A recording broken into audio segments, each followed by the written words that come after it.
Hello everyone. In this video we are going to discuss Union Budget 23-24. सबसे पहला point जो यहाँ पे देखने वाला है वो यहाँ पे ईयर होता है। देखो कभी भी आप बजट पढ़ोगे तो उसका जो ईयर होता है वो इस साल का और इसके नेक्स्ट ईयर का होता है। फॉर एग्जांपल ये बजट 23 में प्रेजेंट हुआ था तो हम ये बोलेंगे कि ये बजट ईयर 23-24 के लिए है। बट वहीं आप इकोनॉमिक सर्वे की बात करोगे तो इकोनॉमिक सर्वे एक ईयर पहले चलता है। जो इकोनॉमिक सर्वे 23 में प्रेजेंट हुआ है उसको हम कहेंगे कि इकोनॉमिक सर्वे 22-23 है। तो ये चीज़ आप याद रखना, काफ़ी लोगों को इसी में डाउट हो जाता है। नाउ जब भी आप बजट को पढ़ोगे तो बजट को कभी भी आपको आइसोलेशन में नहीं पढ़ना है। देखो गवर्नमेंट जो है वो बजट यूपीएससी वालों के लिए नहीं निकालती है। तो जब भी आपको बजट पढ़ना होगा आप बजट को इस हिसाब से पढ़ो कि इसके जो कंटेंट है आपके एग्जाम में काम आए। सिर्फ आपको नंबर और डेटा मगअप नहीं करना है। जो भी पॉइंट बजट में पेश किए गए हैं, जो भी स्कीम्स के बारे में बात की गई है, जो भी इनिशिएटिव लिए जा रहे हैं वो क्यों लिए जा रहे हैं, उसके पीछे का इशू क्या है, जब तक आप ये नहीं समझोगे आप बजट को होलिस्टिक वे में नहीं पढ़ पाओगे।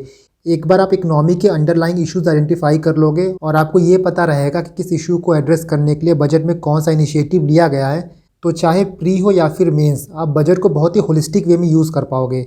इस पीडीएफ को आप मेरे टेलीग्राम चैनल से डाउनलोड कर लेना और आपको मेरे टेलीग्राम चैनल का लिंक डिस्क्रिप्शन बॉक्स में मिल जाएगा। मान लीजिए वो लिंक काम नहीं करता है तो आप टेलीग्राम पे जाके @IAS पाठशाला सर्च करोगे तो आपको चैनल मिल जाएगा। ये इस लेक्चर का टेबल ऑफ कंटेंट है। हम इन टॉपिक्स पे बात करेंगे। सबसे पहले क्या कॉन्स्टिट्यूशनल प्रोविजंस है regarding budget. Second is who prepare the budget. The third one is vision for Amrit Kaal, 4 opportunity for Amrit Kaal, Saptarishi, 7 priorities of budget. The sixth one is पैसा कहाँ से आता है, पैसा कहाँ जाता है। सेवन्थ हम कुछ ट्रेंड्स देखेंगे, कुछ ग्राफ्स देखेंगे। And the last one is allocation to various sector and schemes. किस सेक्टर में किस स्कीम में कितना एलोकेशन हुआ है। एक बार आप असेंडिंग डिसेंडिंग ऑर्डर देख लोगे तो बाई चांस एग्जाम में क्वेश्चन पूछा जाता है तो चीज़ें आपको क्लियर रहेंगी। प्लस आपको पता रहेगा कि गवर्नमेंट की प्रायोरिटीज़ क्या है, किस सेक्टर में गवर्नमेंट ज़्यादा फोकस कर रही है, कहाँ पे गवर्नमेंट का एक्सपेंडिचर ज़्यादा हो रहा है और कौन से गवर्नमेंट्स की प्रायोरिटी सेक्टर्स हैं। Now when we talk about budget, सबसे पहले आप ये देखो कि कॉन्स्टिट्यूशन में क्या प्रोविजंस है regarding budget. The first and foremost point which you should remember is that कि budget as a term constitution में मेंशन नहीं है। ये यूपीएससी में पूछा जा चुका है। तो कॉन्स्टिट्यूशन जो टर्म बजट के लिए यूज़ करता है वो है एनुअल फाइनेंशियल स्टेटमेंट, जो कि आपको आर्टिकल 112 में मिलेगा। तो बजट क्या होता है? Annual financial statement of revenue and expenditure for the next year, अगले साल के लिए 2023-24 के लिए। रिवेन्यू मतलब कितना पैसा आ रहा है और एक्सपेंडिचर मतलब कितना जाएगा। इन मैक्रो टर्म अगर हम बात करें तो budget is a primary fiscal tool of government of India और इसके थ्रू गवर्नमेंट का long term economic objective define होता है। कुछ इंपॉर्टेंट आर्टिकल्स हैं जो आपको याद रखना है रिगार्डिंग बजट। सबसे पहले आर्टिकल 266 देखो आप, parliamentary approval is mandatory to draw money from consolidated fund of India. तो 1 रुपया भी, 1 पैसा भी CFI से निकालने के लिए आपको पार्लियामेंट की अप्रूवल चाहिए होती है। और 2 टाइप के एक्सपेंडिचर होते हैं। एक एक्सपेंडिचर आपका होता है एक्सपेंडिचर चार्ज्ड अपॉन CFI और दूसरा होता है एक्सपेंडिचर मेड फ्रॉम CFI। जो चार्ज्ड अपॉन होता है वो नॉन वोटेबल होता है, उस पर लोकसभा में वोट नहीं होता है। फॉर एग्जांपल कैग की सैलरी हो गई, सुप्रीम कोर्ट जजेस की सैलरी हो गई, ये सारी चीज़ें आप लक्ष्मीकांत में पढ़ोगे। इसके बाद आर्टिकल 265 होता है no tax shall be levied collected except by authority of law. तो बिना लॉ पास किए, बिना बिल पास किए कोई भी टैक्स नहीं लिया जा सकता है। And for this very reason finance bill pass होता है to collect tax. Finance bill के साथ एक इंपॉर्टेंट बिल और है जो आपको याद रखना है, वो है एप्रोप्रिएशन बिल। इसका मेंशन आर्टिकल 114 में आपको मिलेगा। तो एप्रोप्रिएशन बिल क्यों पास करते हैं? To obtain parliament permission to spend money from CFI। तो आर्टिकल 266 ये बोलता है कि बिना पार्लियामेंट के अप्रूवल के CFI से एक पैसा भी खर्च नहीं होगा। तो CFI से पैसा खर्च करने के लिए हम लोग एप्रोप्रिएशन बिल पास करते हैं। आई होप कि ये 4 आर्टिकल आपको समझ में आ गए होंगे, क्योंकि ये चारों आर्टिकल बजट से रिलेटेड हैं और जनरली लोग आर्टिकल 112 ही पढ़ते हैं। बट आपको बजट को समझने के लिए सारे आर्टिकल को इन सिंक पढ़ना होगा। इसके बाद देखो एक डाउट ये भी आता है कि गवर्नमेंट बिल तो पेश कर दी, मान लो पार्लियामेंट में पास ही ना हुआ, लोकसभा में तो मेजॉरिटी है बट राज्यसभा में नहीं है, तो बिल कैसे पास होगा? इसके लिए आपको एक चीज़ समझना होगा कि जो फाइनेंस बिल है और एप्रोप्रिएशन बिल है वो मनी बिल है अंडर आर्टिकल 1110। और आपको पता है कि जो मनी बिल होता है उसके लिए राज्यसभा के अप्रूवल की ज़रूरत नहीं होती है। एट मैक्स राज्यसभा सिर्फ 14 दिन के लिए बिल को डिले कर सकता है। फाइनल अथॉरिटी जो है वो लोकसभा के पास ही होती है। रिसेंट पास्ट में देखो तो बजट की प्रेजेंटेशन को लेके कुछ चेंजेस आए हैं आफ्टर 2017। सबसे पहला यह है कि रेलवे बजट और जनरल बजट को मर्ज कर दिया गया। यहाँ पे आप मर्ज करो तो पहले रेलवे बजट और जनरल बजट अलग अलग पेश किया जाता था, बट 2017 से दोनों को मर्ज करके पेश किया जाता है। 1924 से ये प्रैक्टिस चली आ रही थी, बट 2017 में दोनों को मर्ज कर दिया गया। सेकंड पॉइंट ये है कि अब प्लान और नॉन प्लान एक्सपेंडिचर को अलग अलग नहीं शो किया जाता है। And the third point is कि पहले बजट जो है वो 28 फेब को प्रेजेंट होता था, बट अब 1 फेब को प्रेजेंट किया जाता है।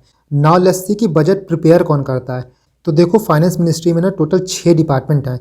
Department of economic affair, department of revenue, expenditure, financial services, Deepam और पब्लिक एंटरप्राइज। जो बजट है वो इकोनॉमिक अफेयर डिपार्टमेंट में एक बजट डिवीजन है, वो प्रिपेयर करता है।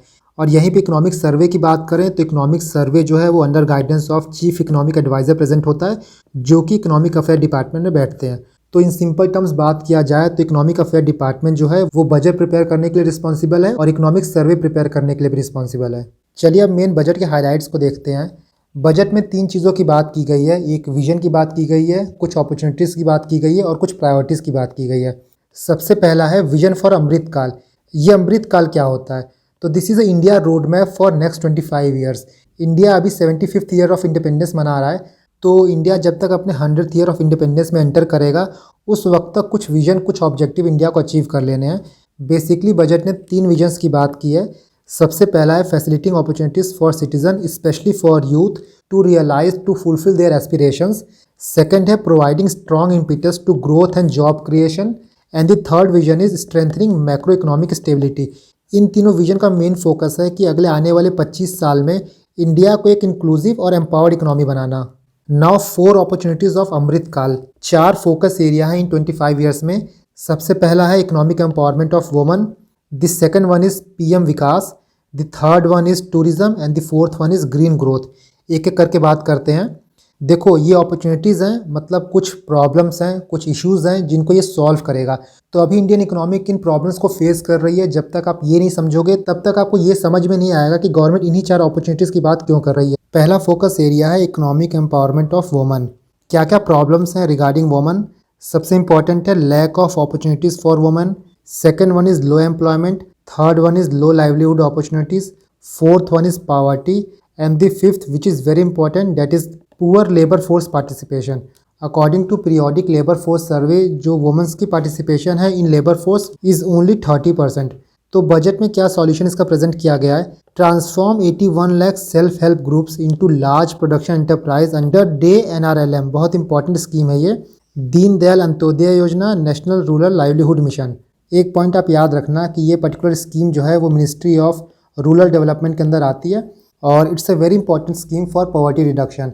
इसके अंदर मेनली फोकस क्या होगा? तो रॉ मटेरियल्स के सप्लाई को एनहेंस करेंगे, बेटर डिज़ाइन प्रोवाइड करेंगे, बेटर क्वालिटी प्रोवाइड करेंगे, बेटर ब्रांडिंग प्रोवाइड करेंगे, बेटर मार्केट एक्सेस प्रोवाइड करेंगे to their products. This second focus area is PM Vikas. ये स्कीम आप याद रखना, विकास मतलब विश्वकर्मा कौशल सम्मान। बेसिकली ये स्कीम आर्टिशन और क्राफ्टमैन के लिए है। तो प्रेजेंट टाइम पे क्या प्रॉब्लम ये फेस कर रहे हैं? लो स्किल का प्रॉब्लम फेस कर रहे हैं, डिस्गाइज अनएम्प्लॉयमेंट। एक ऐसा काम जहाँ पे 2 से 3 लोग रिक्वायर्ड हैं, वहाँ पे 5 से 6 लोग काम कर रहे हैं, तो जो बाकी 2-3 बचे हुए हैं वो बेसिकली अनएम्प्लॉयड हैं। तीसरा पॉइंट हो गया पुअर क्रेडिट फैसिलिटी। चौथा पॉइंट आप कह सकते हो लो मार्केट एक्सेस। तो इस स्कीम के through government will provide financial assistance plus skill training. Also modern technologies को इंट्रोड्यूस करना, नो हाउस सिखाना, कैसे अपने ब्रांड को प्रमोट किया जाए ये बताना, जो लोकल मार्केट है उसको ग्लोबल मार्केट से लिंक करना, डिजिटल पेमेंट प्रोवाइड करना सो दैट ये अपने प्रोडक्ट्स को इंडिया के हर नूक्स एंड कॉर्नर्स तक पहुँचा सकें। The third is tourism and the fourth is green growth. इन दोनों की बात गवर्नमेंट के जो 7 प्रायोरिटीज़ एरिया हैं, जो सप्तऋषि हैं, वहाँ पे भी किया गया है, तो इनको हम वहाँ डिटेल में देखेंगे। ना हमने 3 विजन की बात कर ली, 4 अपॉर्चुनिटीज़ की बात कर ली। इसके बाद budget is talking about 7 priority areas. Saptarishi, सबसे पहला आपका है inclusive development, second is reaching the last mile, third one is infra and investment, fourth is unleashing the potential, fifth is green growth, sixth is youth power and the seventh one is financial sectors. Now जो सबसे पहली priority है वो है आपका inclusive development. इसमें 2 focus area हैं। सबसे पहला एग्रीकल्चर हो गया and the second one is health and education. Agriculture में क्या क्या बजट में प्रेजेंट किया गया, उससे पहले आप ये देखो कि क्या क्या इश्यूज़ हैं एग्रीकल्चर में जो कि बजट एड्रेस कर रहा है। तो मेनली ये कुछ प्रॉब्लम्स हैं: low farmer income, low farm productivity, less startup in agriculture, less youth in agriculture, poor credit access and low technology penetration, या फिर आप कह सकते हो टेक्नोलॉजी फटीग। अभी भी काफ़ी जगह पे बहुत ही लेस टेक्नोलॉजी का यूज़ होता है हमारे एग्रीकल्चर में, एंड जो भी फार्मिंग होती है वो सबसिस्टेंस फार्मिंग होती है। नाउ बजट के इनिशिएटिव्स, सबसे पहला है digital public infra for agriculture. This will mainly focus on inclusive farmer-centric solution for crop planning, for health, improved access to farm input, credit facility provide करना, extension services provide करना. The second initiative is Agriculture Accelerator Fund. इस fund को basically use किया जाएगा जो young entrepreneur हैं जिनको agriculture startup start करना है उनको फाइनेंशियल सपोर्ट प्रोवाइड किया जाएगा. The third one is Aatmanirbhar Bharat horticulture clean plant programme. तो हॉर्टिकल्चर एज अ सब्जेक्ट बहुत इंपॉर्टेंट है, आपके मेंस में भी ये टॉपिक है. तो कौन सी प्रॉब्लम हॉर्टिकल्चर को सबसे ज़्यादा इफेक्ट करती है? Lack of availability of quality planting material. तो इस प्रोग्राम के through government will provide disease free and quality planting materials to farmers. The fourth one is Shri Anna. Budget में मिलेट्स के लिए एक टर्म यूज़ किया गया है, that is Shri Anna. And इस साल प्री में मिलेट बहुत ही एक्सपेक्टेड टॉपिक है, तो इसको आप अच्छे से पढ़ के जाना. एक फैक्ट आप याद कर लो, India is the largest producer and second largest exporter of the millet. Millet को ऑर्फन क्रॉप भी कहा जाता है क्योंकि बहुत ही नेग्लेक्टेड क्रॉप है ये. इस फैक्ट को भी याद कर लेना कि Indian Institute of Millet Research Hyderabad उसको प्रमोट किया जाएगा as a centre of excellence. The fourth area is fishery. Fisheries के लिए पहले भी गवर्नमेंट का एक प्रोग्राम आया था जिसका नाम था पीएम मत्स्य संपदा योजना. इसके अंदर एक न्यू सब स्कीम लाई जाएगी to focus on fisherman, micro enterprise, value chains, fish vendors, so that एक इफेक्टिव वैल्यू चेन क्रिएट किया जाए और जो हमारे फिशरमैन हैं उनको न्यू मार्केट का एक्सेस मिल पाए. The second focus area is health and education. इसमें क्या प्रॉब्लम्स हैं? The first is low nurse to patient ratio. यहाँ पे डेटा की बात करें तो इंडिया में 1.9:1000 पेशेंट रेशियो है, बट जो WHO रिकमेंड करता है वो 3:1000 का रेशियो रिकमेंड करता है. The second problem is lack of affordable and quality education. Third one is developing medical tourism. Fourth one is low medical research. And the last one is reaching the last mile, specially focusing on tribals. यहाँ पे budget के क्या initiatives हैं? तो 157 new nursing colleges open करना है. Second is sickle cell anaemia elimination mission. You must be knowing कि sickle cell anaemia जो है वो एक जेनेटिक डिजीज़ है. इसमें क्या होता है कि जो हमारा RBC है वो डोनट शेप का होता है, ऐसा होता है, बट सिक्कल सेल अनीमिया होने के बाद ये शेप जो है वो ऐसा हो जाता है, जिसकी वजह से जो इसकी ऑक्सीजन कैरिंग कैपेसिटी है वो बहुत लो हो जाती है.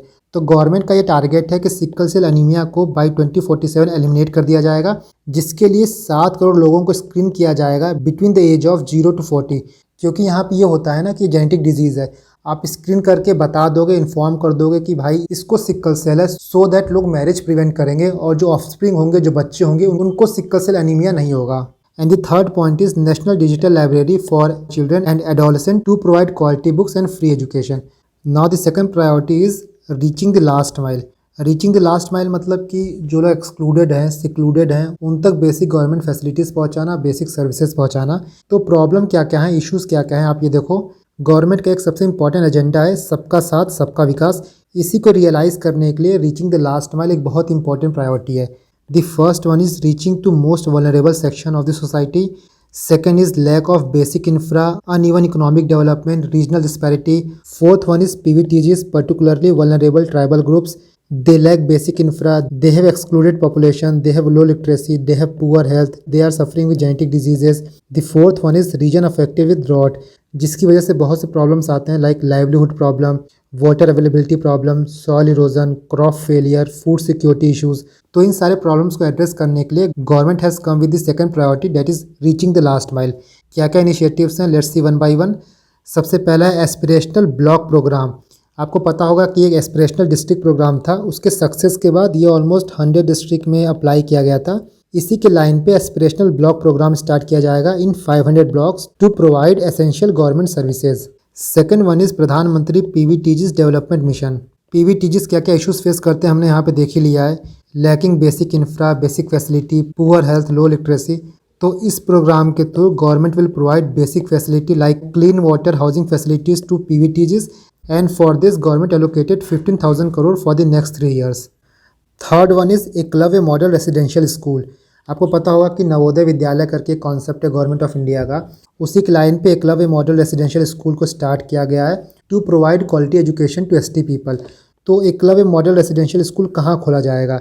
इसके लिए 2 क्राइटेरिया हैं. पहला क्राइटेरिया ये है कि जो ब्लॉक होगा उसमें more than 50% of the population ST होगा, और दूसरा क्राइटेरिया ये है कि मिनिमम 20,000 जो है वो ST पॉपुलेशन होंगे. ये दोनों क्राइटेरिया मीट होगा तभी एकलव्य मॉडल रेसिडेंशियल स्कूल वहाँ पे ओपन किया जाएगा. और बजट में प्रपोज किया गया है to recruit 38,800 teachers for 740 Eklavya model school.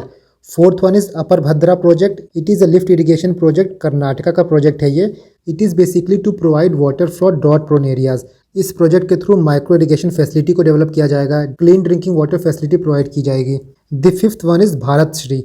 Shri का फुल फॉर्म है shared repository of inscriptions. According to this, government will set up digital epigraphy museum to digitize 1 lakh ancient inscriptions so that ये public domain में available हो और जो researcher हैं, academicians हैं, इसका यूज़ कर पाएँ, इसको स्टडी कर पाएँ। Sixth one is to support poor prisoners. काफ़ी प्रिजनर्स जेल में सिर्फ इसलिए हैं क्योंकि वो बेल का अमाउंट जमा नहीं कर पाते हैं। कई बार जो बेल का अमाउंट होता है, जो बेल का बॉन्ड होता है, वो लेस देन 5,000, 6,000, 10,000 होता है, बट इसके बाद भी वो 2 ईयर्स 3 ईयर्स तक जेल में रहते हैं। So to support them, government will provide financial assistance to poor to arrange their bail amount. The next priority is infrastructure and investment. Government का जो टारगेट है $5 ट्रिलियन इकॉनमी बनाने का, उसके लिए इस प्रायोरिटी को रियलाइज़ करना बहुत इंपॉर्टेंट है। इस वक्त इंडियन इकॉनमी कौन कौन से infra issues, investment issues face कर रही है, लेट अस सी। सबसे इंपॉर्टेंट है आपका हाई आईकॉर। आईकॉर मतलब होता है incremental capital output ratio. Simple terms में बात करें तो एक यूनिट को प्रोड्यूस करने के लिए कितना कैपिटल इन्वेस्टमेंट चाहिए होता है, वही होता है आपका आईकॉर। तो आईकॉर अगर से हाई रहेगा तो वो बैड है, आईकॉर लो होगा तो वो अच्छा है। दूसरा क्लियरेंस इशू होता है, प्रोजेक्ट को टाइमली क्लियरेंस नहीं मिल पाता है। Financing issue, funding issue, land acquisition issue, lack of technology, social infra lacking like low human resource, low skill, lack of plan development, urban infra lacking like sewage plant नहीं है, water facility नहीं है, transport facility नहीं है। तो budget में क्या बोला गया है? सबसे पहला है इफेक्टिव कैपिटल एक्सपेंडिचर, जो कि 13 लाख एलोकेट किया गया है। 10 लाख सेंट्रल गवर्नमेंट का कैपिटल एक्सपेंडिचर है और जो 3 लाख है वो सेंट्रल गवर्नमेंट स्टेट गवर्नमेंट को देगी। कैपेक्स का ट्रेंड और ग्राफ हम आगे देखेंगे। तो सबसे ज़्यादा लोकेशन किस सेक्टर को हुआ है? तो रोड इंफ्रा को 2.6 लाख करोड़, उसके बाद रेलवेज़ को 2.4 lakh crore. Second is urban infra development fund. आपको पता होगा एक RIDF फंड होता था, रूरल इंफ्रा डेवलपमेंट फंड। तो इसमें जो पैसा आता था वो PSL शॉर्टफॉल का पैसा होता था। नाउ सबसे पहले आप ये समझो कि PSL क्या होता है। तो जो भी इंडियन बैंक हैं उनको ये बोला गया है कि आप जितना भी लोन साल भर घुमाते हो उसमें से कुछ % ऑफ लोन आपको कुछ प्रायोरिटी सेक्टर को देना है, चाहे हाउसिंग हो गया, वनरेबल सेक्शंस हो गए, वीमन हो गए, एग्रीकल्चर हो गया। मान लो किसी बैंक को 10,000 करोड़ साल भर में PSL में घुमाना है, बट वो सिर्फ 6,000 करोड़ घुमा पाया, तो बाकी का जो 4,000 करोड़ था वो RIDF में जाता था, रूरल इंफ्रा डेवलपमेंट फंड, और इसको जो है वो नाबार्ड मैनेज करता था। इसी के तर्ज पे एक UIDF प्लान किया गया है, अर्बन इंफ्रा डेवलपमेंट फंड। इसको नेशनल हाउसिंग बैंक मैनेज करेगा and this fund is used to create urban infra in Tier 2 and Tier 2 cities. Now the fourth priority is unleashing the potential. यहाँ पे कौन कौन से इश्यूज़ हैं, let us see. The first problem is focus on fourth industrial revolution. The second is lack of R&D in AI. The third one is job loss to potential job roles. देखो क्या है ना कि AI एक reality है। बहुत सी studies ऐसी हुई हैं, बहुत से पेपर ऐसे पब्लिश हुए हैं जहाँ पे AI की वजह से फ्यूचर में कितने जॉब लॉस्ट हो सकते हैं उसके बारे में बात की गई है। बट अगर इंडिया को अपना ट्रू पोटेंशियल रियलाइज़ करना है तो जॉब लॉस के बारे में नहीं सोचना है, इंडिया को AI को यूज़ करके पोटेंशियल जॉब रोल्स क्रिएट करने होंगे। The third one is honouring the honest, ये बेसिकली टैक्स से रिलेटेड है। The fifth one is meeting requirement of 21st century taxation system. The sixth one is environment friendly practices like mining exploitation को कैसे कम किया जाए, यहाँ पे budget में डायमंड की बात की गई है। The last one is right to privacy issue versus data needed for research. ये एक दो धारी तलवार है, डबल एजेड सॉर्ड है। एक तरफ आपको डेटा प्रोटेक्ट भी करना है और एक तरफ आपको डेटा कलेक्ट भी करना है सो दैट आप टारगेटेड सर्विस डिलीवरी कर पाओ। तो इसके बीच गवर्नमेंट कैसे बैलेंस मेंटेन करेगी, लेट अस सी। सबसे पहला जो पॉइंट है वो है आपका मिशन कर्मयोगी। ये इनिशिएटिव पहले से ही चला आ रहा है। बजट में ये बोला गया है कि under this initiative government will launch one online training platform जिसका नाम होगा iGOT Karmayogi, through which government employ can upgrade their skills. This second one is from make in India to make AI in India and make AI for India. इसके लिए government 3 centre for excellence setup करेगी। The third is national data governance policy. As per this policy, government will provide anonymous data to startup to industry so that they can use it for better research practices. Now इसके बाद government की एक scheme चलती है जिसका नाम है विवाद से विश्वास। Basically it is about resolving tax dispute. तो टैक्स डिस्प्यूट को सॉल्व करने के लिए विवाद से विश्वास स्कीम चलती है। बजट में इसी चीज़ के 2 वर्जन्स लाए गए हैं। पहला है विवाद से विश्वास 1, दूसरा है विवाद से विश्वास 2। जो पहला है it is about giving relief to MSME। Covid के टाइम पे बहुत से MSME ऐसे थे जो अपने कॉन्ट्रैक्चुअल ऑब्लिगेशन को कंप्लीट नहीं कर पाए थे, पूरा नहीं कर पाए थे, तो उस चीज़ को सेटल करना है। And this second one is about government undertaking, जो गवर्नमेंट अंडरटेकिंग अपने कॉन्ट्रेक्चुअल ऑब्लिगेशन को कंप्लीट नहीं कर पाए हैं उनके ऑब्लिगेशंस को सेटल करना। The fifth is entity DigiLocker. DigiLocker government का एक इनिशिएटिव है और आपको पता होगा कि आप अपने मार्कशीट को, ड्राइविंग लाइसेंस को, आधार, पैन कार्ड को डिजिटली स्टोर कर सकते हो। तो जो एंटिटी डिजी लॉकर है वो एमएसएमई बिजनेसेस के लिए, so that they can store and share their data online. Now this sixth one is lab grown diamond. देखो एज द नेम सजेस्ट, जो लैब ग्रोन डायमंड होता है उसको लैब में बनाया जाता है। It is environment friendly diamond and has optically and chemically same property as the real diamond. So budget में ये प्रपोज किया गया है to encourage indigenous production of LGD seeds, lab grown diamond seeds and machines to reduce import dependency. यहाँ पे दो issues को solve किया जाएगा। पहला, इम्पोर्ट डिपेंडेंसी को रिड्यूस किया जाएगा और दूसरा जो एक्सप्लॉयटेटिव माइनिंग प्रैक्टिसेस हैं उसको कम किया जाएगा, उसको रिड्यूस किया जाएगा। Going to fifth priority area, that is green growth. बहुत इंपॉर्टेंट प्रायोरिटी है ये। एंड रिसेंट पास्ट में आप देखोगे गवर्नमेंट का क्लाइमेट चेंज को लेके एक अलग ही अप्रोच है, उसके लिए ये प्रायोरिटी एरिया को रियलाइज़ करना बहुत इंपॉर्टेंट है। And it's very crucial for sustainable development also. क्या क्या इशूज़ हैं, let us see. The first is SDG goals को मीट करना, सेकंड एनडीसी टारगेट को मीट करना, second to combat climate change, fourth decarbonisation versus industrialisation, fifth reduce carbon footprint, six to promote green economy, to promote green growth, seventh आपका rural development हो गया, regional development हो गया, and the last one is to correct regional disparity. इन problems के लिए government ने क्या क्या इनिशिएटिव्स लिए हैं, let us see. The first is green hydrogen mission. यहाँ पे गवर्नमेंट का टारगेट है to reach annual production of 5 million metric tonne by 2030 और इसके लिए गवर्नमेंट ने 19,700 करोड़ एलोकेट किया है। The second is government has allocated 35,000 crore for energy transition and for net zero objectives. The second is green credit. In this, government will encourage climate friendly behavior by giving loans to environmentally sustainable initiative.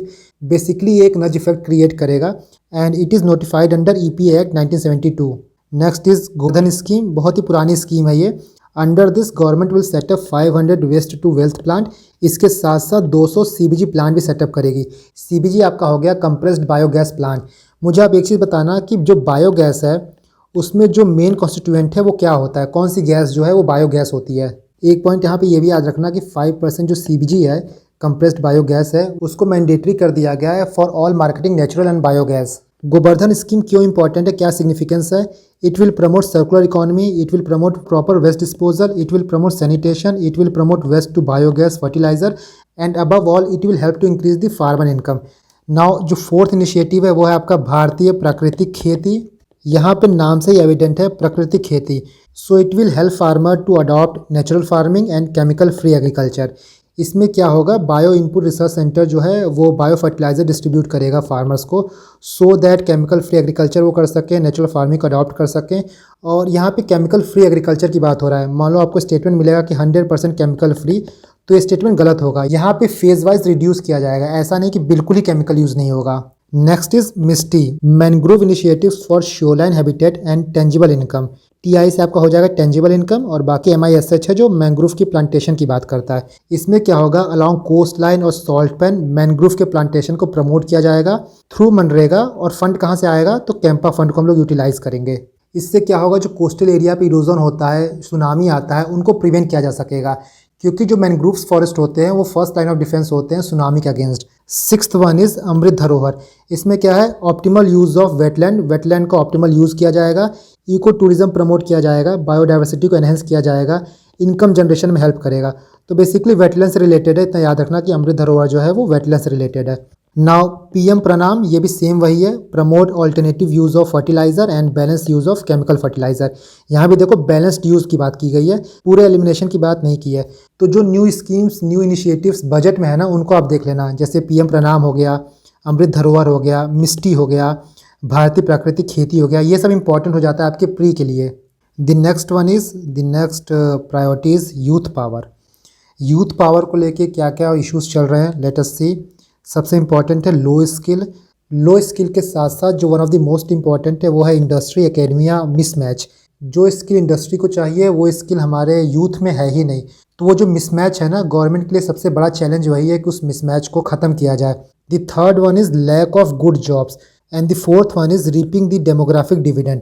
ये demographic dividend due to lack of job opportunities demographic disaster में turn होते जा रहा है। सो इसको control करना और इसको यूटिलाइज करना गवर्नमेंट की one of the top priority है। इसके लिए जो सबसे पहला स्कीम है वो है आपका पीएम कौशल विकास योजना। ये स्कीम पहले भी थी बट ये 4.0 एडिशन है। इसमें फोकस होगा जो न्यू एज कोर्सेज हैं like AI, robotics, 3D printing etcetera. और भी कोर्सेज यहाँ पे इंक्लूड कर सकते हो लाइक कोडिंग हो गया, ड्रोन्स हो गए, सॉफ्ट स्किल हो गया। ये बहुत इंपॉर्टेंट है आज के टाइम पे। The second one is all India national apprenticeship promotion scheme. इसमें क्या है, स्टाइपेंड सपोर्ट प्रोवाइड किया जाएगा to 47 lakh youth for 3 years through direct benefit transfer, so that जो लीकेजेस है ना उसको मिनिमाइज़ किया जा सके। दूसरा फोकस एरिया है टूरिज़्म को लेके। टूरिज़्म को लेके 2 इनिशिएटिव हैं। पहला देखो अपना देश, इसमें 50 टूरिस्ट डेस्टिनेशन को डेवलप किया जाएगा by providing physical connectivity, virtual connectivity, tourist guide. इससे क्या है, जो लोकल कम्युनिटीज़ हैं उनको अपने एरिया में ही जॉब मिलेगा और जो टूरिस्ट हैं उनको एक सेंस ऑफ सिक्योरिटी भी प्रोवाइड होगी। This second one is unity mall. Basically आपका एक शॉपिंग कॉम्प्लेक्स टाइप का होगा जहाँ पे गवर्नमेंट ODOP को प्रमोट करेगी, 1 डिस्ट्रिक्ट 1 प्रोडक्ट। GI प्रोडक्ट जो है उसको प्रमोट करेगी, जो हैंडीक्राफ्ट प्रोडक्ट्स हैं उनको प्रमोट करेगी। Now the last priority is financial sector. यहाँ पे क्या क्या इश्यूज़ हैं। The first one is poor credit availability to MSME, bad loans problem. तीसरा आपका information asymmetry and the fourth one is women empowerment. Women empowerment के बारे में हमने पहले देख लिया है बट यहाँ पे एक स्कीम है उसके बारे में बात करेंगे, डेट इज़ महिला सम्मान बचत प्रमाण पत्र। इसको अभी हम देखते हैं। सबसे पहला देखते हैं हम लोग। पहला आपका है रिवैम्प्ड क्रेडिट गारंटी स्कीम। इसमें MSME को कोलेटरल फ्री लोन्स प्रोवाइड किया जाएगा। The second one is national financial information registry. ये बेसिकली एक सेंट्रल डेटाबेस होगा फॉर फाइनेंशियल इंफॉर्मेशन और इसके थ्रू जो बैंक्स हैं उनको लोन्स देने में थोड़ी हेल्प होगी। And finally it will facilitate effective flow of credit, promote financial inclusion. The third one is महिला सम्मान बचत प्रमाण पत्र। ये एक स्मॉल सेविंग स्कीम है 2 साल के लिए अप टू 2025 मार्च। इसमें आप किसी गर्ल या फिर वुमेन के नेम पे डिपॉजिट फैसिलिटी ओपन कर सकते हो अप टू 2 लाख रुपये और आपको जो इंटरेस्ट है वो 2 साल के लिए मिलेगा 7.5%। तो ये आपका 7 प्रायोरिटीज़ रहा। प्रायोरिटीज़ के साथ साथ मैंने कोशिश की है कि जो इश्यूज़ हैं, जो प्रॉब्लम है वो भी आपको बता दिया जाए सो दैट जो गवर्नमेंट इनिशिएटिव ले रही है अपने बजट में वो आप क्लियरली लिंकअप कर पाओ। तो चाहे प्री हो या फिर मेंस, आप डेटा को, आप बजट को यूज़ कर पाओ। Now let's move on to the second part of the budget जहाँ पे डेटा, फैक्ट्स, ग्राफ की बात होगी। तो देखो 2 पार्ट होते हैं, एक होता है रिवेन्यू, एक होता है एक्सपेंडिचर। पैसा कहाँ से आएगा और पैसा कहाँ जाएगा। सबसे ज़्यादा पैसा, सबसे ज़्यादा गवर्नमेंट की अर्निंग कहाँ से होगी, तो बोरोइंग एंड लायबिलिटीज से। आपका फर्स्ट नंबर पे है 34%। Second one is GST indirect tax, यहाँ से 17% आएगा। Third one is income tax, यहाँ से 15% आएगा और कॉरपोरेशन टैक्स से भी 15% आएगा। अगर आप इनकम टैक्स और कॉरपोरेशन टैक्स को जोड़ दोगे तब ये टोटल 30% हो जाएगा। And then direct tax will be greater than indirect tax collection. मतलब आपका डायरेक्ट टैक्स 30% है और बाकी जो इनडायरेक्ट टैक्स है वो 28% है। ये देखो एक अच्छी बात होती है क्योंकि जो डायरेक्ट टैक्स होता है वो प्रोग्रेसिव होता है, गरीबों पे कम लगता है, अमीरों पे ज़्यादा लगता है। बट जो इनडायरेक्ट टैक्स है वो रिग्रेसिव है, वो गरीबों पे भी उतना लगेगा और अमीरों पे भी उतना लगेगा। आप एक पार्ले जी खरीदो या फिर कोई कार खरीदो, जितना GST आपको पे करना पड़ेगा उतना GST अंबानी को भी पे करना पड़ेगा। अंबानी के लिए वो GST पीनट्स के बराबर है बट आपके लिए वो GST का अमाउंट बहुत ह्यूज है। इसीलिए जो इनडायरेक्ट टैक्स है वो रिग्रेसिव माना जाता है। बाकी पैसा कहाँ जाएगा, कहाँ स्पेंडिंग होगी, तो देखो सबसे ज़्यादा डेट इज़ 20% इंटरेस्ट पेमेंट पे जाएगा। क्यों? क्योंकि 34% बोरोइंग लायबिलिटी से आ रही है तो उतना पैसा जाएगा भी। सेकेंड है state share of taxes and duties 18%, 17% central sector scheme और 9% जो है वो सेंट्रल स्पॉन्सर्ड स्कीम। इसके बाद ये 3 ऑर्डर याद रखना, सबसे ज़्यादा डिफेंस को जाएगा, फिर सब्सिडी को और उसके बाद पेंशन को। देखो सेंट्रल सेक्टर स्कीम में जो पैसा है ना वो ज़्यादा जाएगा as compare to central sponsored scheme. Central sector scheme क्या होता है, ये scheme 100% funded and implemented by central government होता है और वही सेंट्रल स्पॉन्सर्ड स्कीम जो होता है उसमें सेंट्रल गवर्नमेंट पार्शली फंड करती है और वो स्टेट द्वारा इम्प्लीमेंटेड होता है। मेंस के लिए आप एक इशू पढ़ लेना, central sponsored scheme and fiscal federalism, और साथ साथ आप मुझे कमेंट करना कि आर्टिकल 282 क्या होता है, तो ये चीज़ आप मुझे बताना। नाउ बजट को अगर हम तोड़ें तो अलग अलग कंपोनेंट में टूट सकता है। बजट का एक पार्ट होता है रिवेन्यू पार्ट, दूसरा कैपिटल पार्ट। रिवेन्यू में 2 चीज़ आती है, रिवेन्यू रिसीट, रिवेन्यू एक्सपेंडिचर। उसी तरह कैपिटल में 2 पार्ट होता है, capital receipt, capital expenditure. Revenue receipt के 2 पार्ट हैं, टैक्स, नॉन टैक्स, और कैपिटल रिसीट के 2 पार्ट हैं, डेट रिसीट और नॉन डेट रिसीट। इस चीज़ को थोड़ा ओपन करके दिखाया गया है। यहाँ पे देखो गवर्नमेंट रिसीट की बात की गई है, इतना पैसा आएगा। तो टोटल बजट कितना है 45.03 लाख करोड़। तो जितना आएगा उतना खर्चा भी होगा। गवर्नमेंट एक्सपेंडिचर जो है वो 45.03 लाख करोड़ है। इसमें रेवेन्यू रिसीट में क्या है, tax revenue, non tax revenue. Tax revenue में क्या आता है, income tax, corporation tax, GST, custom duty, excise duty. Non tax revenue में आपका आता है interest receipt, dividend and fines and fees. उसी तरह कैपिटल रिसीट में क्या है, debt receipt, non debt receipt. Debt receipt में जो बोरोइंग है, जो आप कर्जा ले रहे हो। नॉन डेट रिसीट में जो आपने कर्जा दिया उसका आपको जो इंटरेस्ट मिल रहा है, डिसइन्वेस्टमेंट से जो आपको मिल रहा है, और बाकी रिपेमेंट ऑफ प्रिंसिपल अमाउंट। उसी तरह गवर्नमेंट एक्सपेंडिचर में रिवेन्यू एक्सपेंडिचर और कैपिटल एक्सपेंडिचर दो पार्ट है। जो रिवेन्यू एक्सपेंडिचर है उसमें 3 है, सैलरीज, पेंशन एंड सब्सिडीज़। और कैपिटल एक्सपेंडिचर है उसमें 3 है, debt repayment, roads and building और मशीनरी। ये बेसिकली कैपिटल फॉर्मेशन की बात करता है। नाउ कुछ फैक्ट्स एंड फिगर्स देखते हैं। जो रिवेन्यू रिसीट है इस साल का बजट एस्टिमेट बताता है 26.3 लाख करोड़ है। लास्ट टाइम का जो रिवाइज एस्टिमेट था वो 23.5 था। रिवेन्यू एक्सपेंडिचर की बात करें तो 35 लाख करोड़। लास्ट ईयर का जो रिवाइज एस्टिमेट था वो 34.6 लाख करोड़ था। उसी तरह कैपिटल रिसीट की बात करें तो जो बजट एस्टिमेट है वो है 18.7 lakh crore. And effective capital expenditure की बात करें तो 13.7 लाख करोड़ है। देखो जो इफेक्टिव कैपिटल एक्सपेंडिचर है वो स्टेडली इंक्रीजिंग है। बहुत से क्वेश्चन आपको पेपर में ऐसे मिलेंगे ना कि this one is steadily increasing या डिक्रीजिंग, बट वहाँ पे अगर से कैपिटल एक्सपेंडिचर की बात करेगा तो स्टेडली इंक्रीजिंग है। इसका मैं अभी आपको ट्रेंड दिखाऊंगा। तो यहाँ पे एक्सपेंडिचर की बात हो गई एंड रिसीट की बात हो गई। नाउ नेक्स्ट कुछ इंपॉर्टेंट इकोनॉमिक ट्रेंड और ग्राफ देखते हैं। इससे पहले कुछ इंपॉर्टेंट डेफिसिट्स की बात करते हैं। आई रिक्वेस्ट यू कि ये जो 4 डेफिसिट है ना इनके फॉर्मूले कमेंट सेक्शन में लिख देना, क्योंकि एग्जाम पूछा जा सकता है और बहुत कॉमन चीज़ है, तो इतना आपको पता होना चाहिए। एक बार आप कमेंट करोगे, चाहे पढ़ के ही कमेंट करना, तो चीज़ें आपको शायद याद रहें एग्जाम तक। सबसे पहले फिजिकल डेफिसिट, तो जो बजट एस्टिमेट बोलता है इस साल वो है 5.9% ऑफ जीडीपी। एंड रुपये के टर्म्स में बात करें तो 17.8 लाख करोड़। रेवेन्यू डिफिसिट की बात करें तो 2.9% ऑफ जीडीपी, रुपये के टर्म में 8.6 lakh crore. Effective revenue deficit की बात करें तो 1.7% ऑफ जीडीपी एंड रुपये के टर्म में 4.9 लाख करोड़। प्राइमरी डेफिसिट जो है वो है आपका 2.3% ऑफ जीडीपी एंड रुपये के टर्म्स में है ये 7 lakh crore. Now see the trend. ये सारे ट्रेंड्स इकोनॉमिक सर्वे से उठाए गए हैं, तो ये काफ़ी रिलायबल है। सबसे पहले फिजिकल डेफिसिट का ट्रेंड देखो, ये तो 2019 से लेके 2024 तक है ये। 2019 में 4.6% था, उसके बाद जब कोविड आ गया था तो 9.2% पहुंच गया, बहुत हाई। उसके बाद ये 6.7% हुआ, 6.4%, और जो बजट एस्टिमेट है वो है 5.9% का।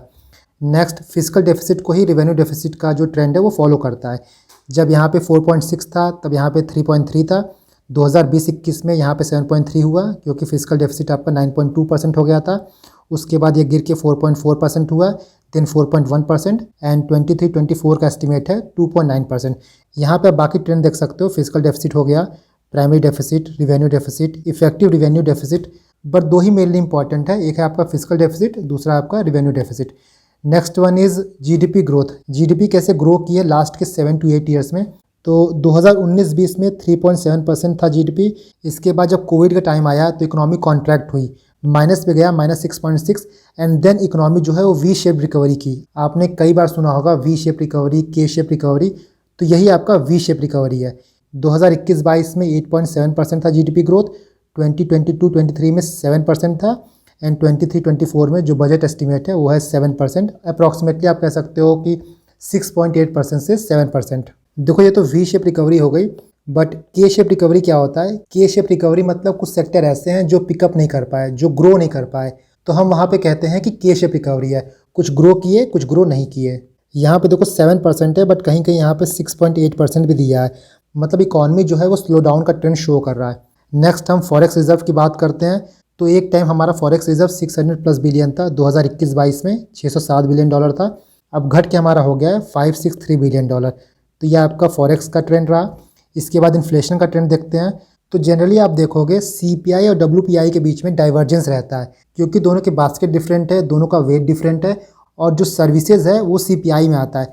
बट रिसेंटली ये देखा जा रहा है कि सीपीआई और डब्ल्यूपीआई के बीच में कन्वर्जेंस हो रहा है, बिकॉज जो कमोडिटी प्राइस है वो डिक्लाइन हो रहा है, तो डब्ल्यूपीआई डिक्लाइन कर रहा है, और वहीं जो सर्विसेज है वो इंक्रीज कर रहा है, तो सीपीआई जो है वो इंक्रीज कर रहा है। इनके बीच में आपको कन्वर्जेंस देखने को मिलेगा। Next is capex, capital expenditure. तो कैपेक्स का अगर सबसे पूछा जाए कि ये स्टेडली डिक्रीजिंग है कि इंक्रीजिंग है, तब आप बोलोगे कि कैपेक्स जो है वो स्टेडली इंक्रीजिंग है। आप यहाँ पे देख सकते हो 2020-21 में 6.4 लाख करोड़, फिर 2021-22 में 8.4 लाख करोड़, उसके बाद 10.5 लाख करोड़, एंड 2023-24 का जो एस्टिमेट है वो है 13.7 लाख करोड़।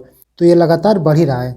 इसके बाद सेक्टर्स में ग्रोथ की बात करें, सबसे पहला एग्रीकल्चर एंड अलाइड सेक्टर, इसमें आपको कॉन्ट्रैक्शन देखने को नहीं मिलेगा। एंड तीनों सेक्टर में among agriculture, industry and services सिर्फ ये एक ऐसा सेक्टर है जहां आपको कोविड के टाइम पे कॉन्ट्रैक्शन देखने को नहीं मिलेगा।